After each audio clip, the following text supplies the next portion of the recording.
పన్నులు ఎగ్గొట్టేందుకు లేదంటే వీలైనంత తక్కువగా పన్ను చెల్లించేందుకు అనేక తంటాలు పడుతుంటారు కొందరు. పన్ను ఎలా ఎగ్గొట్టాలా అని తీవ్రంగా ఆలోచిస్తుంటారు. ట్యాక్స్ ఎవేషన్లో ఒక్కొక్కరిది ఒక్కో రకమైన ఆలోచన. చట్టాల్లో ఉన్న లొసుగులను వాడుకుని పన్నులను ఎగ్గొట్టేందుకు వీలైనంతగా ప్రయత్నిస్తుంటారు. ఇలా అతి తెలివి ప్రదర్శిస్తున్న వారిపై ఆదాయ పన్ను శాఖ ఓ కన్నేసి ఉంచుతుంది. ఇప్పుడు ఆదాయ పన్ను శాఖ దృష్టి హైదరాబాద్లోని కొందరు సాఫ్ట్వేర్ ఇంజనీర్లపై పడింది. ఇంతకీ వారేం చేశారంటారా? మీరే చూడండి. సాధారణంగా విరాళాలకు పన్ను మినహాయింపు ఉంటుంది. రాజకీయ పార్టీలు కూడా జనం నుంచి విరాళాలు సేకరిస్తుంటాయి. పెద్ద పెద్ద కంపెనీలు కోట్లలో విరాళాలను రాజకీయ పార్టీలకు డొనేట్ చేస్తుంటాయి. దీన్ని అడ్డు పెట్టుకుని కొందరు పన్ను ఎగవేసినట్టు ఇన్కమ్ ట్యాక్స్ డిపార్ట్మెంట్ విచారణలో బయటపడింది. ఆదాయపు పన్ను నుంచి తప్పించుకోవడానికి ప్లాన్ ప్రకారం హైదరాబాద్కు చెందిన కొందరు సాఫ్ట్వేర్ ఇంజనీర్లు రాజకీయ పార్టీలకు భారీ మొత్తంలో విరాళాలిచ్చారు. ఇలా మొదట భారీ మొత్తాన్ని విరాళంగా ఇచ్చి పన్ను రిబేట్లను క్లెయిమ్ చేసుకుని ఆ తర్వాత వారి విరాళాలను తిరిగి తీసుకున్నారు. అంటే వారు తమ పన్నులను తగ్గించుకోవడానికి చట్టపరమైన లొసుగును బాగా వాడేసుకుంటున్నారు.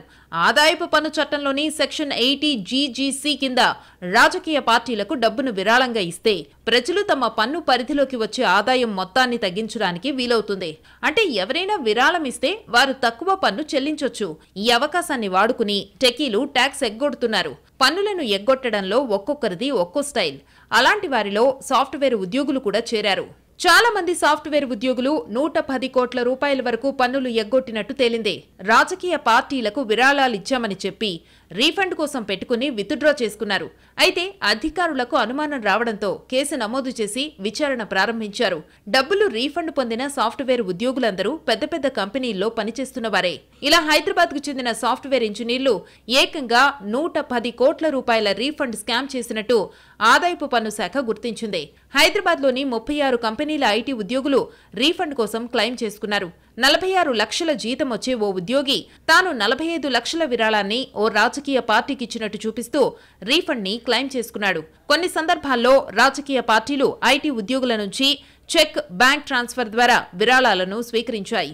దీంతో వారిపై ఐటీ శాఖ దృష్టి పెట్టి వారు మొత్తం 110 కోట్ల రూపాయల రీఫండ్ స్కామ్ చేసినట్టు గుర్తించింది. ఐటీ ఉద్యోగులు ఓ కామన్ ఈమెయిల్ అడ్రస్ తో రీఫండ్ క్లెయిమ్స్ చేసుకున్నట్టు ఇన్కమ్ ట్యాక్స్ డిపార్ట్మెంట్ దృష్టికొచ్చింది. తెలంగాణతో పాటు గుజరాత్లోనూ రిజిస్టర్ చేసుకున్న గుర్తింపు పొందని పొలిటికల్ పార్టీలకు ఐటీ ఉద్యోగులు విరాళాలిచ్చి రీఫండ్ కోసం క్లెయిమ్ చేసుకుని మళ్లీ ఆ డబ్బును తీసుకున్నట్లు అధికారులు గుర్తించారు. ఓ పెద్ద ఐటీ సంస్థలో పనిచేసే 430 మంది ఉద్యోగులు 17 కోట్ల 80 లక్షలకు డిడక్షన్స్ ను 80 GGC కింద క్లెయిమ్ చేసుకున్నట్టు ఆదాయపు పన్ను శాఖ పరిశీలనకు వచ్చింది. వీటన్నిటిపై ఆదాయపు పన్ను శాఖ కూపీలాగుతోంది. ఇన్కమ్ ట్యాక్స్ ఎగ్గొట్టేందుకు సాఫ్ట్వేర్ ఉద్యోగులు చేసిన మోసంపై ఆదాయపు పన్ను శాఖ అధికారులు సీరియస్ గా ఉన్నారు. దేశంలోని అన్ని కంపెనీల ఉద్యోగుల లావాదేవీలపై ఫోకస్ చేశారు. ముఖ్యంగా హైదరాబాద్, బెంగళూరు, పుణె, గుజరాత్లలో పనిచేస్తున్న సాఫ్ట్వేర్ ఉద్యోగుల వివరాలను ఆరా తీస్తున్నారు. ఆ ప్రాంతాల్లో పనిచేస్తున్న సాఫ్ట్వేర్ ఇంజనీర్లే ఈ స్కామ్ చేసినట్టు తేలడంతో అందరి జాతకాలు తేల్చే పనిలో పడ్డారు అధికారులు.